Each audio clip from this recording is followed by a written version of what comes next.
कामरेका ओम श्री मणगणाधिपते नमः लक्ष्मीनारायणाभ्यां नमः महामहेश्वराभ्यां नमः वाणिहिरण्याभ्यां नमः पुरंदाभ्यां नमः मातृपितृचरणकमलेभ्यो नमः ओम इष्ट देवताभ्यो नमः कुल देवताभ्यो नमः ग्राम देवताभ्यो नमः स्थान देवताभ्यो नमः सर्वदेवो महादेव्यो नमः सर्वे ब्राह्मणेभ्यो नमः ओम शांति शांति शांति ओम आगच्छ त्वं भगवान देव स्थाने च त्रिस्थिरो भव यावत् पूजां करिष्यामि तावत् त्वं स्थितो भव ओम शांति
देव नैया है और देव नैया है सकल भक्ति सुख काम की सब आरती की जय सकल भक्ति सुख धाम की सब आरती की जय जगत गुरु भगवान की सब आरती की जय जगत गुरु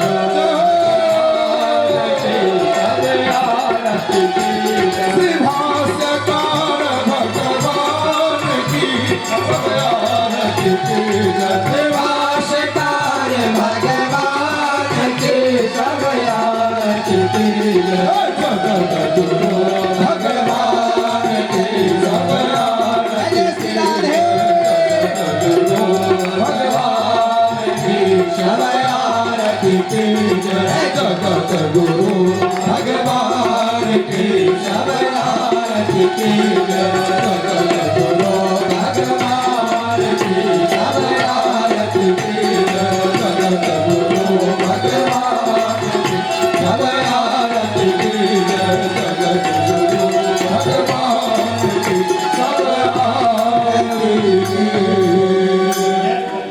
गुरु पीठाधीश्वर जगत गुरु रामानुजाचार्य स्वामी देवराली शरणाचार्य महाराज की सुपुण्यं राज्यं से सनकादिरादि कद्रिविहारी शरणाचार्य महाराज की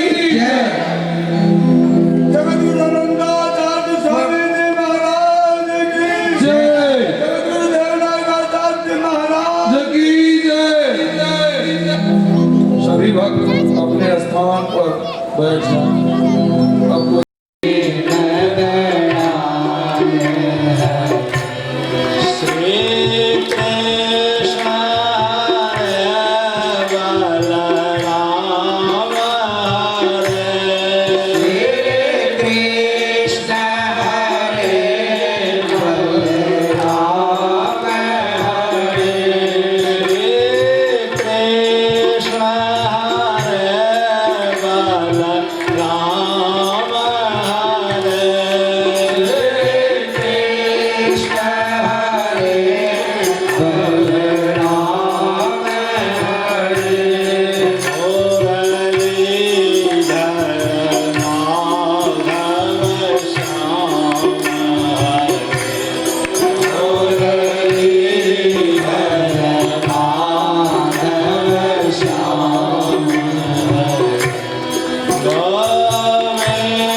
नित्याय मेने अस्मद्गुरोर्भगवतोश्च दयैकसिन्धो रामानुजस्य चरणौ शरणं प्रपद्ये मनोजवं मारुततुल्यवेगं जितेन्द्रियं बुद्धिमतां वरिष्ठं वातात्मजं वानरजोतमोक्षं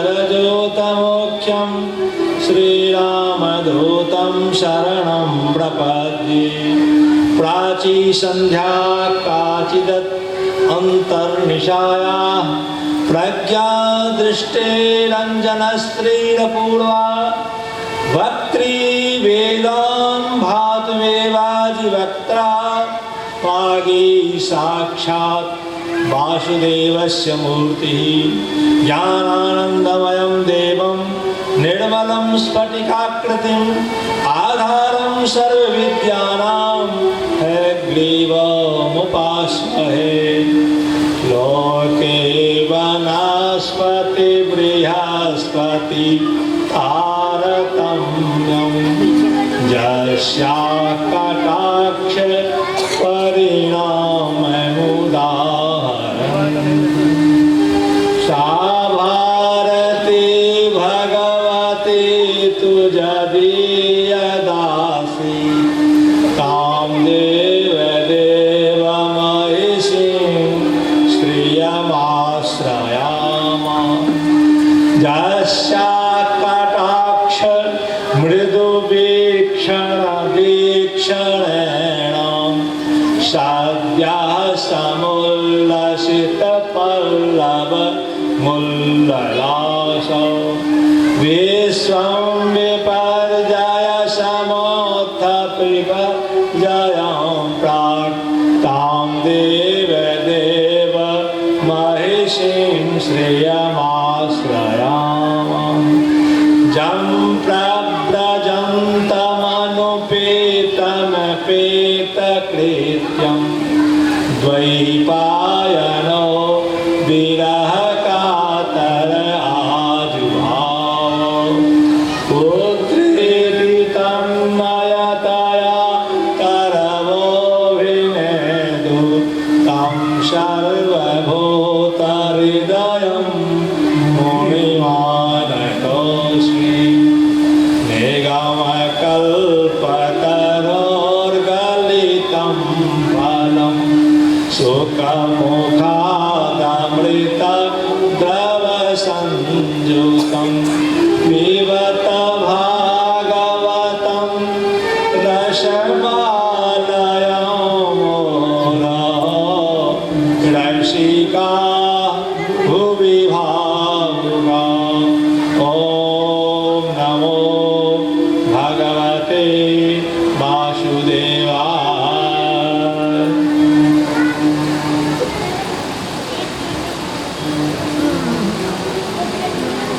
परम पावन इस बेगूसराय के धरातल पर श्रीमद् भागवत सप्ताह यज्ञ होने जा रहा है। सप्ताह यज्ञ में सबसे अधिक सहयोग श्रोताओं की रहती है। जहाँ श्रोता है वहाँ ही भागवत की कथा होती है। श्रोता नहीं तो वक्ता नहीं। पहले श्रोता ही आकर के बैठते हैं, तब पीछे से पिछलवा वक्ता होते हैं। गंगा के तट पर जब राजा परीक्षित बैठे हुए थे, उनके परिजन तथा महर्षि ब्रह्मर्षि मुनिगण राजर्षि सब आकर बैठे हुए। व्यास धौम्य आदि वशिष्ठ आदि ऋषि भी आए हुए, सप्तर्षि सब आए हुए। उसी समय में हमारे सबसे पीछे सुखदेव जी महाराज आए। सुखदेव जी महाराज आए, सब खड़े हो गए और यथोचित स्थान उनको दिया गया। बैठ गए। अब भागवत की कथा जो है द्वितीय स्कंद से सुखदेव जी महाराज के मुखारविंद से निकली हुई। श्रीमद् भागवत के प्रथम स्कंद जो है 19 अध्याय जो है वह भागवत के उपोद्घात है, भूमिका है। 19 ही अध्याय में क्यों कहा गया? तो उसके ऊपर 9 अंक है। 9 अंक पूर्ण अंक माना जाता है। एक भगवान नारायण, एक को हम बहुत श्याम, भगवान एक हैं और 9 में जाकर के पूर्ण हो जाते हैं। भगवान राम जी का जो जन्म हुआ था वह 9वीं को हुआ। 9वीं को इसलिए हुआ जो अंक के पूर्णांक में हमारे मर्यादा पुरुषोत्तम परब्रह्म रामचंद्र जी अवतार लेते हैं। सब लोग यह समझे ये साक्षात परब्रह्म है। तो 9 अध्याय जो है, 19वां अध्याय में परीक्षित जी महाराज का प्रश्न होता है। द्वितीय स्कंध से इसका उत्तर शुरू होता है। आप लोग सौनकादि ऋषि जो 88,000 श्रोता थे, उसी के प्रतीक में सब लोग सुन रहे हैं। केवल आप ही लोग सुनते हैं ऐसी बात नहीं है। जहां ये ध्वनि विस्तारक यंत्र से ये ध्वनियां गई है, सब लोग सुन रहे हैं। आप लोगों को एक नई बात मैं कहता हूं। भागवत में, रामायण में सब जगह आया है जो ब्रह्म के 2 रूप हैं। ब्रह्म के 2 रूप हैं, एक शुक्ल और एक कृष्ण। तो शुक्ल रूप जो है वे कौन है? हमारे लक्ष्मण जी हैं। सावदेव ब्रह्मणि निष्णातम ब्रह्मण रूप समाश्रितम। जब तक शब्द ब्रह्म को न पकड़िएगा तब तक परम ब्रह्म का दर्शन न होगा।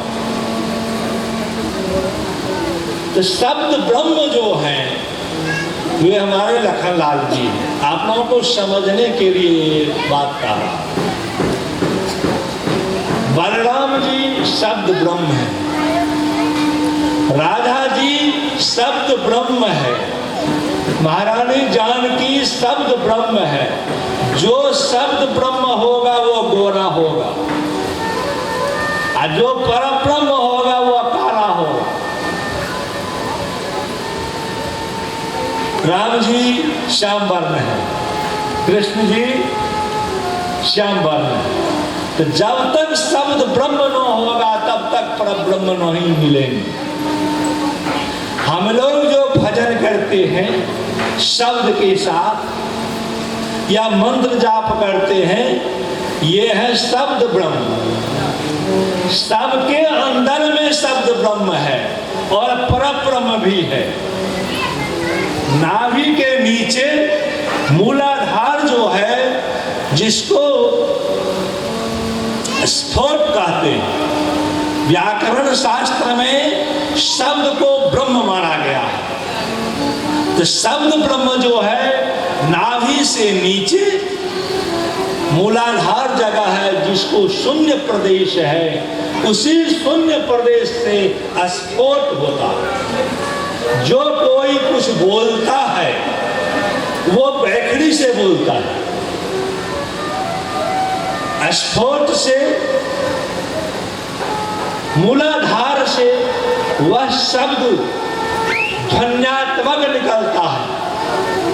वो नाभि में आया, नाभि से हृदय में आया, हृदय से कंठ में आया, और कंठ के बाद ये ताल, जिह्वा और इसके द्वारा वह विवृति होती है।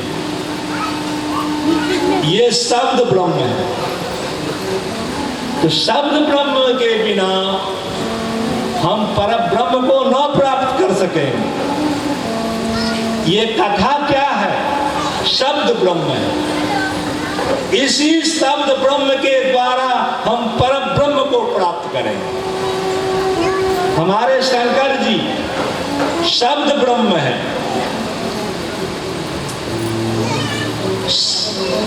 आप लोग शंकर जी का ध्यान करते होंगे। कर्पूर गौरम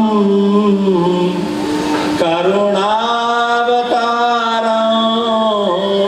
संसार सारम भुजगेंद्रहारम। कर्पूर गौरम, कर्पूर के समान गौर वर्ण है, शब्द ब्रह्म है।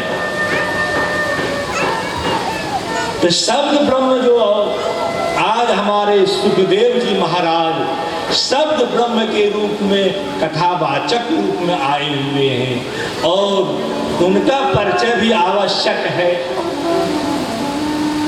आप लोग जानते हैं भगवान शंकर का निवास कहाँ है? कैलाश पर्वत पर।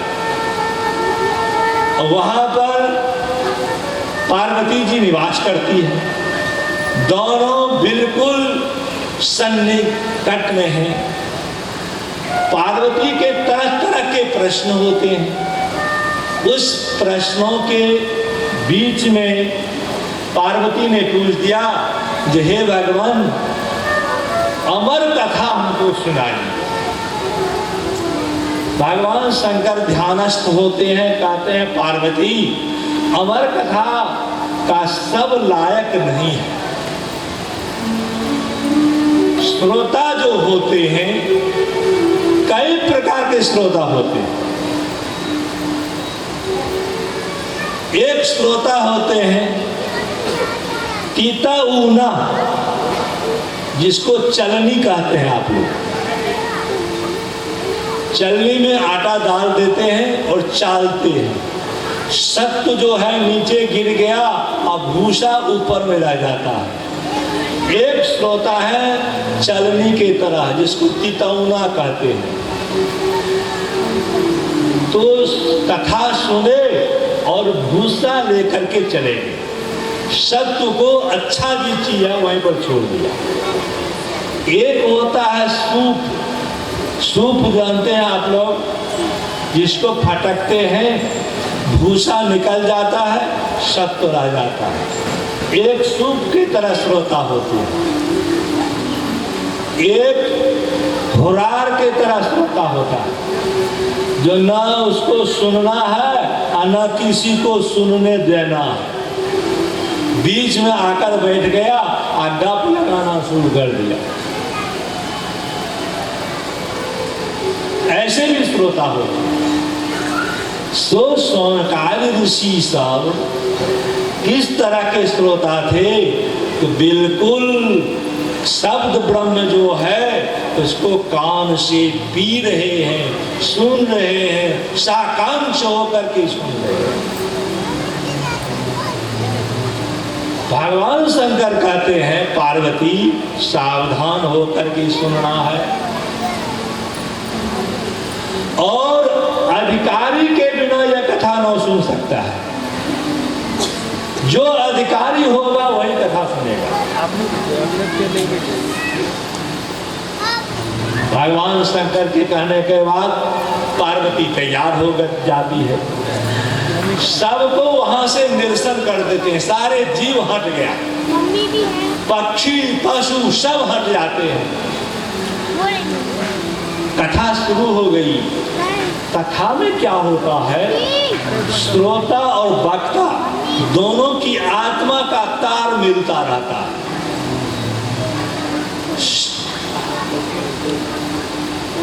अच्छा श्रोता हुआ है। सारे वक्ता के मुखारविंद का भाग कान के द्वारा शब्द सुना, आत्मा में अभिव्यंगत किया। वक्ता भी वही है निपुण, जो सारी श्रोताओं के मनोभाव को जाने,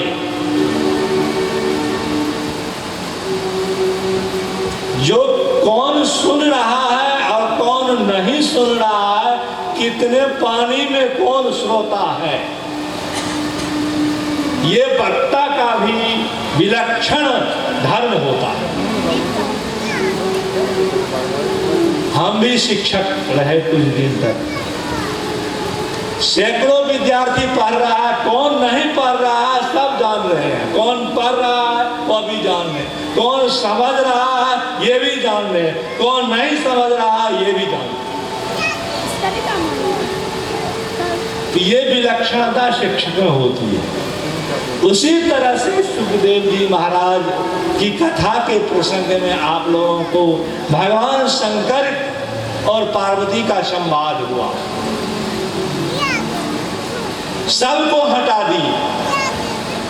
पार्वती कथा सुन रही है और कथावाचक और कथा के श्रोता दोनों के आत्मा मिलन हो रहा है और जो प्रश्न होना चाहिए हो रहा है, जवाब हो रहा है। अमर कथा प्रारंभ हो गई। उसमें एक सुगा का अंडा बच गया था। सुनते सुनते उसमें भी समय आया, अंडा फूट गया। समय पर फूट जाता है वो। सुगा सब कथा सुन रहा, अंडा वाला सुगा। सुनते सुनते भगवान शंकर का ध्यान भंग हो। एक आदमी को कथा सुना रहे थे, अब लगता है दो को सुन रहा है, क्योंकि सुगा की भी आत्मा शंकर जी की आत्मा पर पड़ रही है और पार्वती की भी छाया पड़ रही है। उसी तरह से वक्ता कथा नहीं कहते हैं, आप श्रोताओं की आत्मा की जो छाया पड़ती है उस छाया से वक्ता बोलते हैं। भगवान शंकर का ध्यान भंग हो गया। देखते कौन दूसरा सुन रहा है, देखते एक सुगा सुन रहा है। शंकर जी का अनधिकृत व्यक्ति को सुनना नहीं चाहिए। त्रिशूल उठाए और उस पर प्रहार करना चाह रहे हैं। सुगा भाग गया, वह तो उड़नशील है, भाग गया। भगवान शंकर पीछे पीछे जा रहे हैं। अब वह सुगा साधारण नहीं रहा, अमर कथा सुन लिया था। तो शंकर जी पीछे पीछे असुगा पहाड़ के इस पहाड़ से उस पहाड़, उस पहाड़ से उस पहाड़ उड़ते हुए व्यास जी के आश्रम पर पहुंच गए। चारों तरफ व्यास जी के आश्रम का बना हुआ था, आंगन था, दरवाजा भी बना हुआ था। दरवाजे पर व्यास जी अपना कुछ लेखन कार्य कर रहे थे। भीतर में जो व्यास जी की पत्नी थी वो अलसाई हुई थी और मुंह बा करके हाफी ले रही थी। संजोगवश सुगा उड़ते हुए हवेली में वो पहुंचता है और अरण्य देवी के मुंह जो बाया हुआ था, हाफी ले रहे थे, उसी में बोले वृंदावन यार की जय। शंकर जी पीछे पीछे आए तो दरवाजा पर देखते हैं व्यास जी को। व्यास जी शंकर भगवान को देख करके अभिवादन करते हैं, खड़े हो गए, स्वागत करते हैं, आइए आइए पधारिए, आज हमारा घर पवित्र हो गया, आज हमारा भाग्योदय हुआ। ये सब व्यास जी कह ही रहे थे। उसी समय में शंकर जी कहते हैं हमारा दुश्मन आपके हवेली में गया हुआ है। तो आपका दुश्मन, आप भूत भावन हो, सबके मित्र हो, आपका कोई दुश्मन हो सकता है? हाँ, सुबह आया है, भीतर गया है। व्यास जी समझ गई बात। कहते हैं हे आशुतोष, आप तो जल्द खुश होने वाले हैं। एक जीव यदि कथा सुन ही लिया तो क्या अंतर पड़ा। पार्वती सुन रही थी और वो पार्वती का ही तो बच्चा हुआ सुख था, सुन रहा था, जीव है। व्यास जी के समझाने के बाद शंकर जी तो भोले बाबा है, तुरंत खुश, तुरंत प्रसन्न हो गए। भगवान शंकर वापस हो गए। अब सुखदेव जी महाराज अरण्य देवी के गर्भस्थ हो गए। साधारण सुख वह नहीं है, अमर कथा सुना हुआ है। व्यास जी बातचीत करते हैं उस पुत्र से, वह भी बोलता है माता के गर्भ से। जब 9 महीना हो गया, 10वां महीना का समय आया, तो व्यास जी कहते हैं, हे सुखदेव, तुम तो बड़े ज्ञानी हो, भगवान शंकर की मुखारबिंद श्री राम की कथा सुन करके, अमर की कथा सुन करके आए हो, तुम तो दिव्यात्मा हो, इस गर्भ से निकलो, हमारी आंखें लालायित है, पुत्र को दर्शन करूं। तेरी माता तो और ललक में है, जब कब पुत्र का दर्शन होगा। सुखदेव जी कहते हैं, मुझे बाहर नहीं निकलना है, क्योंकि भगवान की बड़ी माया है, भगवान की माया पकड़ लेगी, हम कहीं का न रहेंगे, माया में उलझ जाएंगे, इसलिए मैं गर्भ से निकलूंगा ही नहीं। व्यास जी को हुआ ये तो बड़ा क्लिष्ट कार्य हो गया, अब ये कहता गर्भ से निकलेंगे ही नहीं। अब कितना दिन तक माता इसको गर्भ में रखेगी। कई प्रकार से साहित्यिक से वेदांत से सुनाते हैं, सारी बातचीत चल रही है।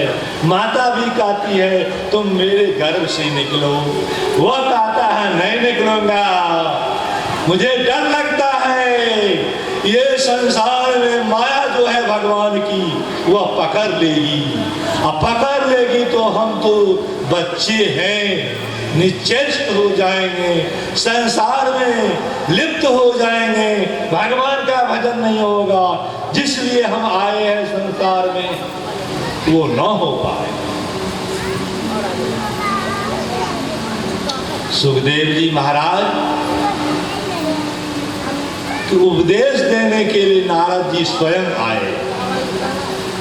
व्यास जी ने कहा, हे नारद बाबा, तुम तो बड़े दयालु हो, तुम तो सबकी बात जानते हो, क्योंकि तुम तो भगवान नारायण की आत्मा हो।